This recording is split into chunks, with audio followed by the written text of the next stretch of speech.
Hello guys, welcome to my channel. आज मैं बताने वाला हूँ शॉर्टकट की के बारे में।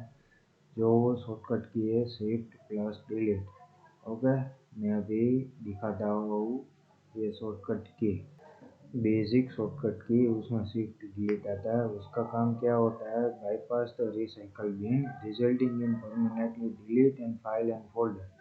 आप कोई फाइल और फोल्डर में शिफ्ट डिलीट करोगे तो वो सीधा डिलीट हो जाएगा, रिसाइकल बिन में नहीं जाएगा वो।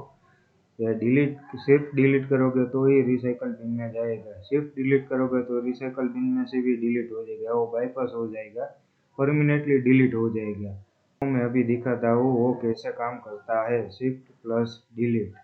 मैंने यहाँ पहले से फाइल और फोल्डर बना रखा है आपको दिखाने के लिए। मैं अभी ये सिलेक्ट करता हूँ, एक मेरी फाइल है वो मैंने किया सिलेक्ट करके शिफ्ट प्लस डिलीट।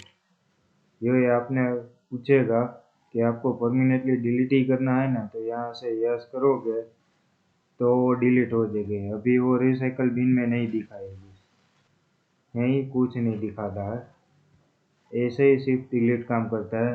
मैं अभी दिखाता हूँ एक फोल्डर डिलीट।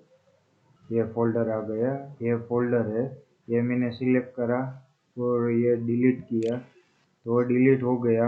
और वो डिलीट होके ये रिसाइकल बिन में आ गया। देखा आपने, रिसाइकल बिन ओपन है मेरा, वो रिसाइकल बिन में आ गया। तो वो डिलीट करोगे तो सिर्फ रिसाइकल बिन में चला जाएगा, वहाँ से आपको जाके डिलीट करना पड़ेगा। ये शिफ्ट डिलीट करोगे तो ये रिसाइकल बिन में नहीं जाएगा, पूरा का पूरा डिलीट हो जाएगा, वो रिसाइकल बिन में नहीं दिखाएगा।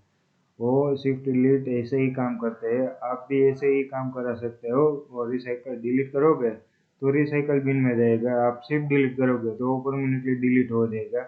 ऐसे ही आप परमानेंटली डिलीट करने के लिए शिफ्ट प्लस डिलीट का उपयोग कर सकते हो। ओके गाइस, समझ लिया? थैंक्स।